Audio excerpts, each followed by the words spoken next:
The World Tomorrow. Herbert W. Armstrong brings you the plain truth about today's world news and the prophecies of the world tomorrow. Ladies and gentlemen, greetings.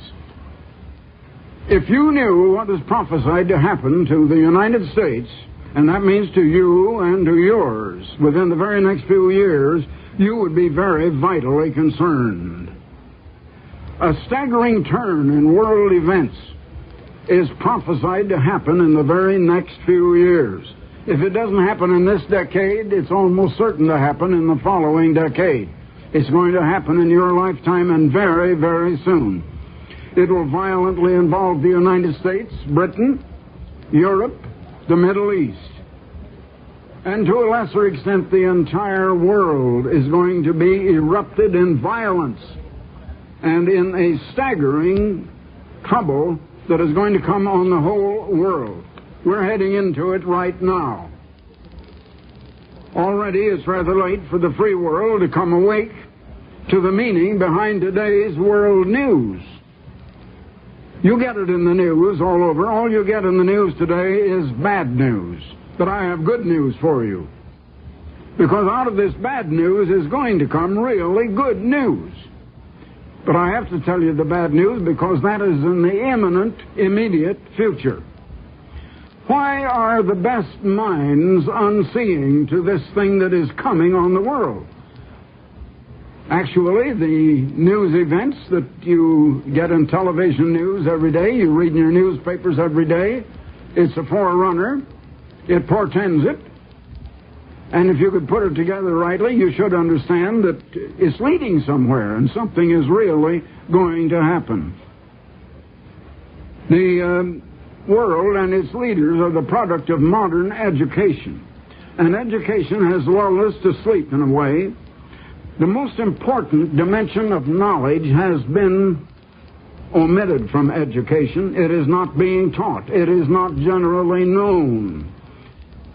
You know, in this world, the things that we are able to do are almost awesome.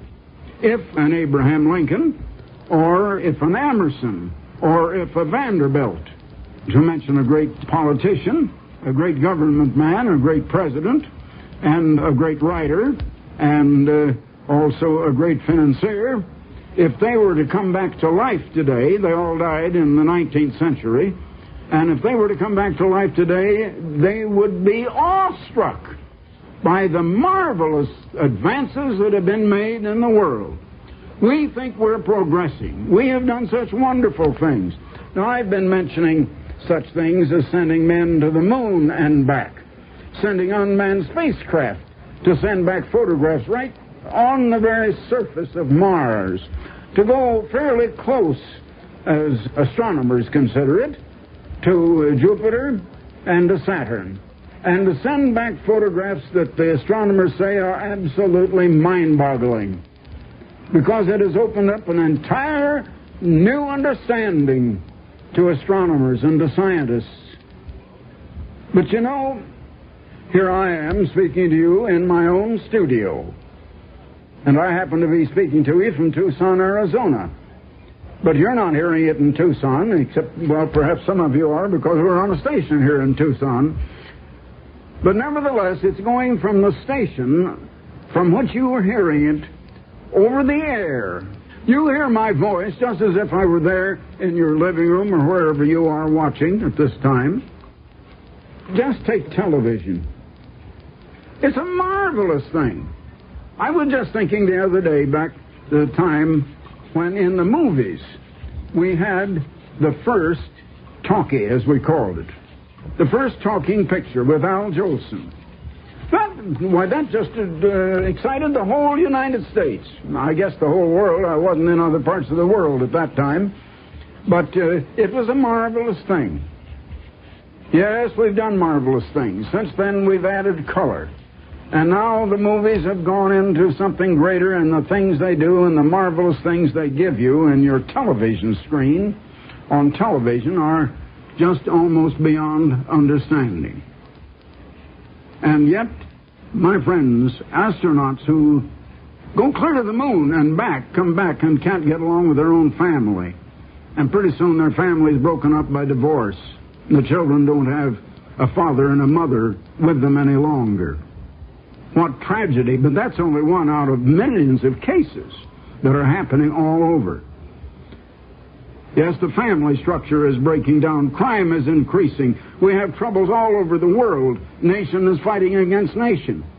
Husband against wife, children against parents, and parents against children, black against white, capital against labor. And so it goes. Everybody's against everybody else, it seems. We're in that kind of a world. We're in a world of trouble. And we don't understand it. And yet we're in a world of magnificent progress. There has never been such progress in any time as in this 20th century. I've lived through most of it. I've lived longer than most of you because I've lived when we had kerosene lamps instead of electric lights. I remember the first telephones that we had, and they were on a wall, and there was a little crank that you had to turn, if you wanted to ring Central. And, of course, that rang everybody on your line. It was a party line, and everybody would come to listen and hear. And if you wanted to call someone, everybody on your line was going to listen in on your conversation and everything that you had to say. Well, that was the way people entertained themselves in those days. My, how much the telephone even has increased and improved since then. When I'm in Paris, I just take up the telephone, make a few dials, and I get whoever I want in this country without going through any operators or anybody. Just get them almost immediately. I can get anything that I want from almost anywhere in my automobile driving on the highway. I can call almost anybody from my airplane when I'm flying in the air over the middle of the Pacific or someplace. Some of these things we can do today are awesome, and yet we can't solve our problems and our troubles. What's wrong? Well, I've been saying there has to be a cause for every effect. There has to be a reason. And the one reason back of all of our troubles is that our problems are spiritual in nature, and the things we're achieving and accomplishing are all physical and material in nature. Now, in the physical and the material realm, we're doing wonderfully. And we're getting along. As I say, if those people, some of the great men of the world who died in the 19th century, were to come awake and come alive today and look on this world, they would be absolutely dumbfounded. And yet, before our troubles, mankind is absolutely helpless. Our troubles, as I say, are spiritual in nature, and we don't understand spiritual problems. To us, there's something we don't see. You don't see spirit, and you don't see spiritual equations, spiritual problems, and you can't understand them with a normal, natural mind. And that's where our trouble is. Our knowledge is nearly all in the material and the physical realm. And yet, there is a missing dimension. And the missing dimension is primarily in the spiritual realm. And most people just simply don't realize it. Now, leaders do not know what man is. They don't know why we're here on the earth. Were we put here, or did we just happen? Well, they mostly think we just happen. That's what they've been taught in school, in college, in the university. Winston Churchill said before the United States Congress, I've mentioned this so many, many times because it's so very important. He said, there is a purpose being worked out here below. When he said here below, he implied a higher power above working it out. But how many people know there is a purpose that is going on? And that we're working at cross purposes to that purpose. And we're in trouble. Humanity is living in conflict with the way that would bring us happiness and peace. So we don't have happiness and peace. We just have material gadgets. We just have tremendous material things. The world is giving acceptance to the very ways of life that are producing all of our troubles. And yet the world is giving absolute acceptance to it. Now there's another thing. We seem to think, and even so many religionists will tell you, that wrong, or sin as they call it in religion, they say is doing whatever you think is wrong. Whatever man thinks is wrong, and man decides for himself what he thinks is right and what he thinks is wrong. In other words, this sin question. Now, I was brought up in a very highly regarded Christian denomination, and I know that the church, I didn't know very much about what the church believed, that's true, but I did know a few things. I knew it was wrong to go to a motion picture at any time. Well, we didn't have really motion pictures much at that time when I was a little boy. I remember when the nickeldums came, and that was all just black and white, and you could go in for 5 cents. It didn't last long, though. But there was a theater, and even going to a theater was wrong. A pair of dice were a sin, just a pair of dice, well, no matter whether you used them or not. If you had a pair in your house, it was a sin. And as I say, going to the theater was a sin. Well, you know, we boys, we were mean little rascals, and we would slip away when our parents didn't know it on a Sunday afternoon and go to the matinee to the theater. We're living in a world where you despise authority, you try to get away from authority, children try to get away from the authority of their parents, and parents don't want the authority of God over them at all, above everything. They don't want any authority, they want to decide for themselves what they want to do. They want to do what they want to do. Well, now, world events are approaching toward a final grand smash explosion in this world.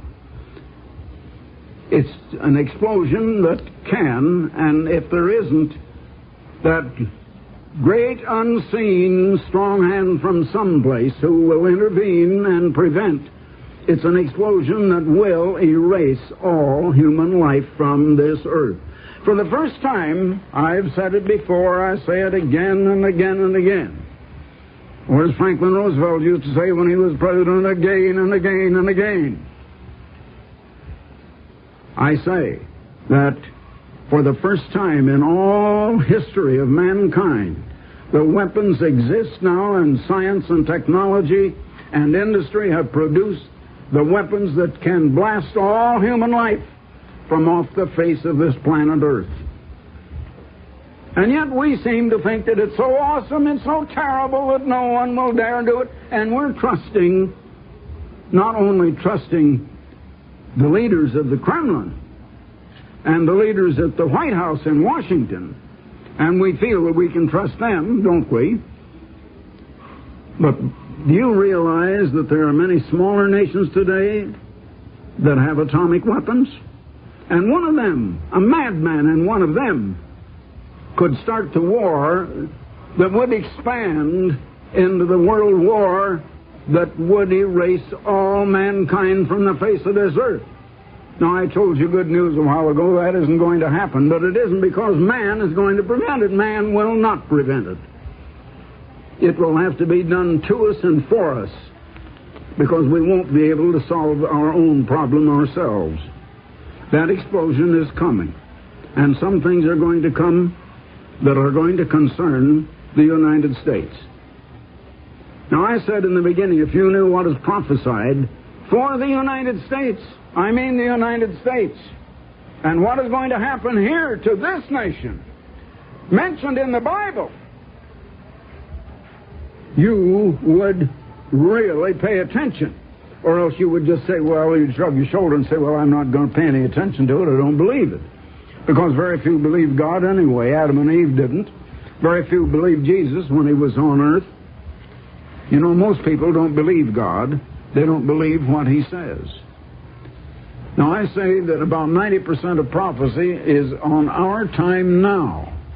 And prophecy tells what is going to happen to the United States of America, specifically and in the very near future. Now, perhaps you're not a bit concerned. You don't care what's going to happen to you, your children, your family, all your loved ones. Well, I do care. I care for one. I really do. Why have not our leaders understood what is prophesied? Why have they not known what God says is going to come on this nation? I mean this nation. The nations haven't understood, the leaders of nations, and the leaders of churches have not understood. Why? Well, there are two reasons why they don't understand. One is they do not have the key that will unlock prophecies to understanding. Secondly, they have not believed God, and if they knew, they wouldn't believe, because they don't believe God. Now, the first humans did not believe God. Adam and Eve didn't believe God. People don't believe God today. Do the leaders of nations believe God? Some of them believe in God. But do they believe God? That is, do they believe what He says? Go back to our very first parents, Adam and Eve. And you find here that the woman did believe Satan, but she did not believe God. But I want to show you what God said Himself. The eternal God inspired a man by the name of Isaiah to quote him and to say this. This is what he said. Who hath measured the waters in the hollow of his hand? He means the waters of the ocean. Who has taken the waters of the whole ocean and measured them in his hand, and meted out heaven with a span, and comprehended the dust of the earth in a measure, and weighed the mountains in scales, and the hills in a balance? What man has been able to do that? I've just told you a little while ago the marvelous things that man has been doing, but man can't do that. Oh, no, he can't do that. That is what God Himself has done. Continue. Now, I'm reading this in the 40th chapter of Isaiah, and I began with verse 12. Verse 12 in the 40th chapter, Isaiah 40. Continuing now. Who hath directed the Spirit of the Eternal, or being His counselor hath taught him? Man thinks he is so wise, he is so competent, and he's so perfect in his own estimation. I guess man thinks he could teach God a lot of things that God doesn't know. Now, God is challenging him, and He says, who could teach God? You better think this one over. Verse 14. With whom took He, God? With whom took God counsel? And who instructed him and taught him the path of judgment, and taught him knowledge, and showed him the way of understanding? God knows the way of understanding, but human beings don't. If we did, and if we would walk the way of understanding, we wouldn't have our troubles. But as I say, that way of understanding is a spiritual way. We don't seem to know anything about it. The world only knows the physical and the material ways. Verse 15, behold, the nations are a drop of a bucket, that is, in the sight of God. And compared to God, God is so great, so important. His power is so great. He created all of the planets of the whole vast universe. So what is even a single nation? Behold, the nations are as a drop of the bucket, and are counted as the small dust of the balance. Behold, He taketh up the isles as a very little thing. He might be referring there to the British Isles, or maybe He's referring to the Japanese islands, maybe the Philippine Islands. Oh yes, even the islands. Still, compared to Almighty God, they're a very little thing. And yet people don't have time in their mind, in their busy life of entertaining and amusing themselves, to even give God any thought. They want to put God out of mind. All right, let's continue. All nations before Him are as nothing, and they are counted to Him less than nothing and vanity. Whom then will you liken God, or what likeness will you compare unto Him? Now, God Himself has inspired people to say that. I tell you, people don't realize the greatness of the Creator Himself, and yet He is a living, thinking personage with a master mind, a mind great enough to have designed everything you see, all living creatures, all living things, to design an oak leaf and a maple leaf coming on out of a tree, and to cause it to grow out of the ground. No man could do that. It is He that sitteth upon the circle of the earth. People say the Bible doesn't even say that the earth is round. Well, it does right there. The circle of a round earth, in other words. And the inhabitants thereof are as grasshoppers that stretcheth out the heavens as a curtain. Compared to God, we're just like so many little grasshoppers. And the earth is like vanity and nothing but a lot of vanity. Verse 25, to whom then will you liken me, God says, or shall I be equal, says the Holy One? To whom are you going to liken equal? Lift up your eyes on high and behold, who hath created these things? But people don't like to do that, and they don't realize. Now, it is God who tells us the end from the beginning. I'm coming to that. But I want to read to you from the Moffat translation now in the 33rd Psalm, and beginning with verse 10. The Eternal wrecks the purposes of pagans. You know, nations have many plans. They have many ideas, and some of them are planning things that are not very good against other nations. But the Eternal wrecks the purposes of pagans and pagan nations. He brings to nothing what the nations plan. Things are not going to work out like the nations think they will. But the Eternal's purpose stands forever. As I quoted a while ago, as Winston Churchill said, there is a purpose being worked out here below. It is the purpose of God. And God's purpose will last from age to age.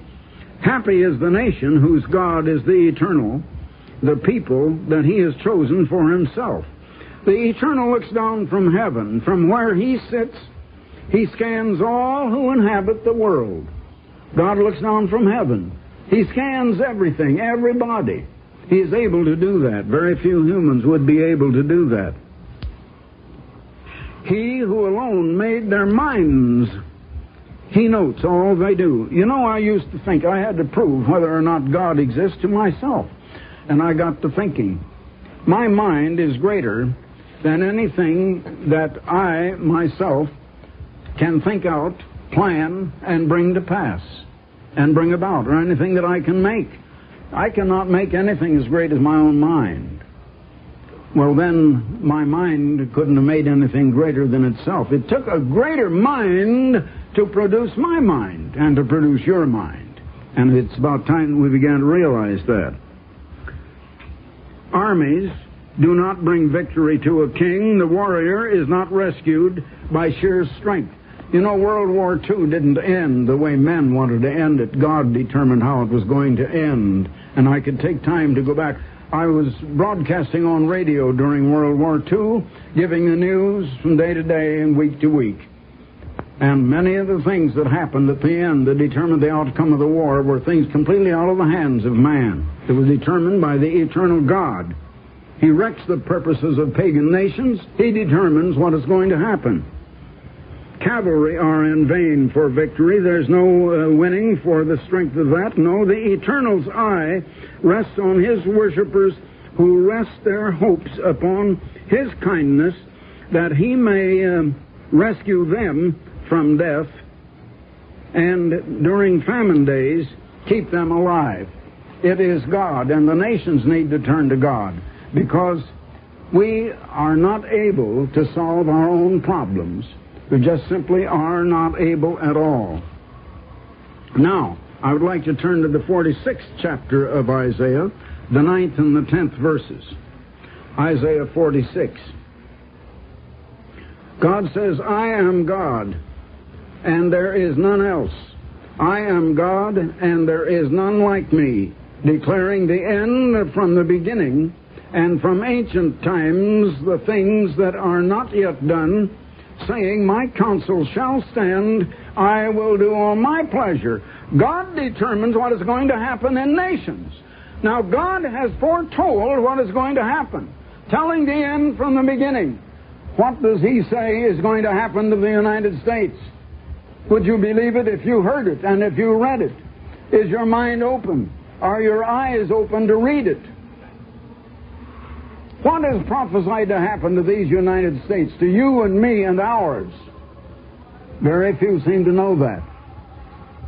But I can tell you this. People simply don't understand Bible prophecy, because the key that unlocks the door of prophecy, well, they have lost it. Perhaps it's always been lost from most minds, but it has been discovered. And I happen to know that key that will unlock prophecy. Approximately 1/3 of the Bible is prophecy, telling what God says is going to happen in the future. Now, what does God say is going to happen to the United States of America?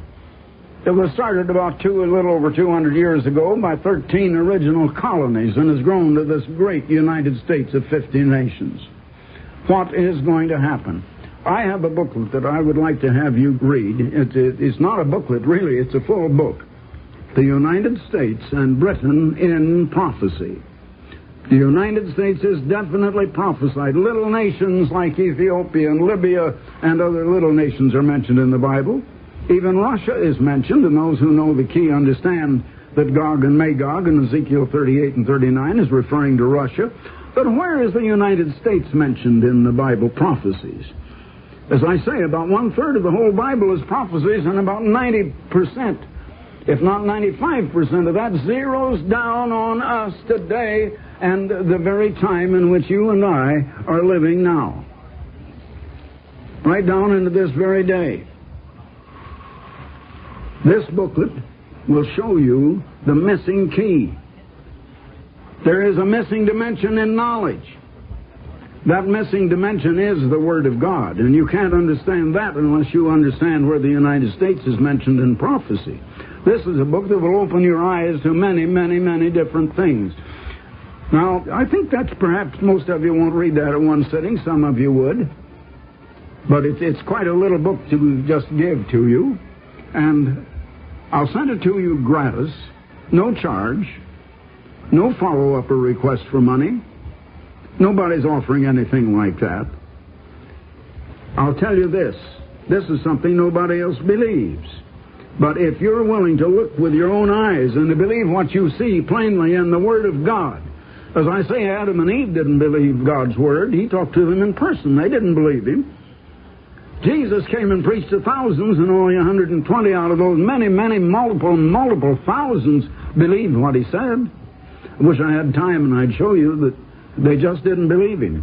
But I would like to send you that book.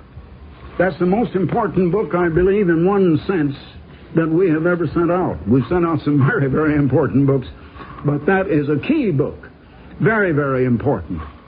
Now, I'll send you a copy, or you can get a larger copy, and a little bit larger type, a little bit better paper, nicer binding, of course, that you can buy in the bookstores if you want. Or I'll send this to you without any cost or any charge or any follow-up. All you do is send your request to me, Herbert W. Armstrong, in Pasadena, California, 91123. All the address you need, Herbert W. Armstrong, Pasadena, California. So don't put it off. Send it immediately. Herbert Armstrong saying goodbye until next time. You have heard The World Tomorrow with Herbert W. Armstrong. Additional programs and literature available at hwalibrary.com.